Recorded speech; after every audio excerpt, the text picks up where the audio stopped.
So firstly, I think this is not just a transaction, right? It is going to be a transformation for the Indian auto industry.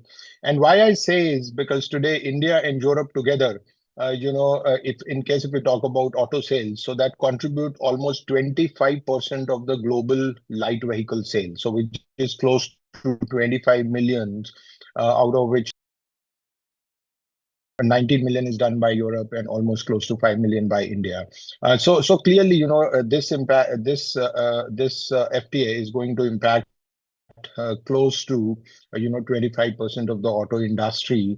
Though in short term, there is not going to be much impact because after this in principle agreement, there is going to be legal scrubbing, on this, and it may be converted into the local languages, and then it may take almost close to 1.5 years for this deal to get implemented on ground.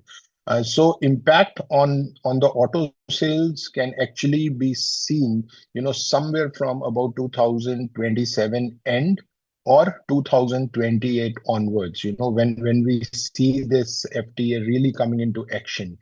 So in immediate short term, obviously not much benefit, but in midterm, we are going to Indian consumer is going to see a lot of new models, a lot of new brands, into the country. So obviously the customers who are aspirational, they will get access to better premium vehicles, which are made in the world at a much lesser price. But in long term, obviously it depends on the details are not yet revealed, but obviously we feel that it will also push localization, because in case if it is not linked to localization, then this FTA should not merely be considered as just import. But we feel there will be much more deeper supply chain of the Indian suppliers, in it.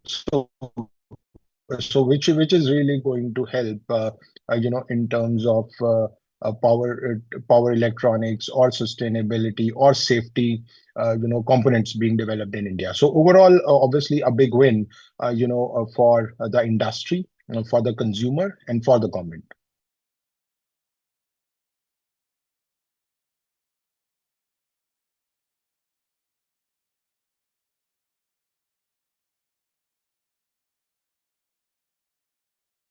So firstly, if I talk about imports, so clearly Indian consumer is going to get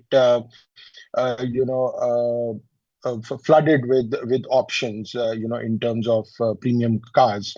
So clearly, the quota is very attractive, which is almost 2.5 lakhs per annum, which is approximately 5 times of the premium car sales today.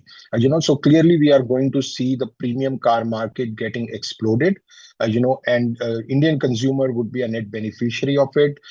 So primarily, we will see all the powerful, technology cars coming into India.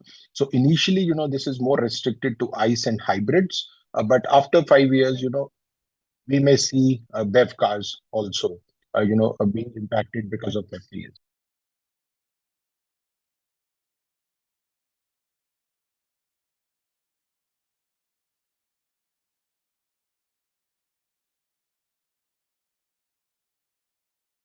Right. And so, we feel that, the cut would be from 110% to just 10% for the in-quota vehicles.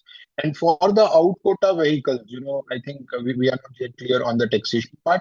But for in-quota vehicles, which is 2.5 lakhs per annum, the taxation is very, very attractive. So clearly, the prices of the cars will come down, but not every brand may be beneficiary. Obviously, we may see brands like BMW, brands like Mercedes, or primarily the European brands, which are selling in good numbers in India. For example, Porsche.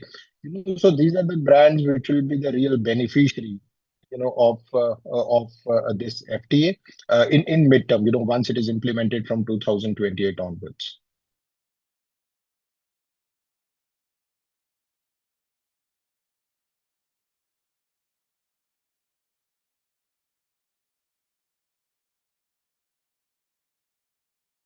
Yeah. So from the dealership perspective, I already said, the pre industry. in 2028-29 onwards, may really get multifold. So today, like as I said, it is 50,000 vehicles.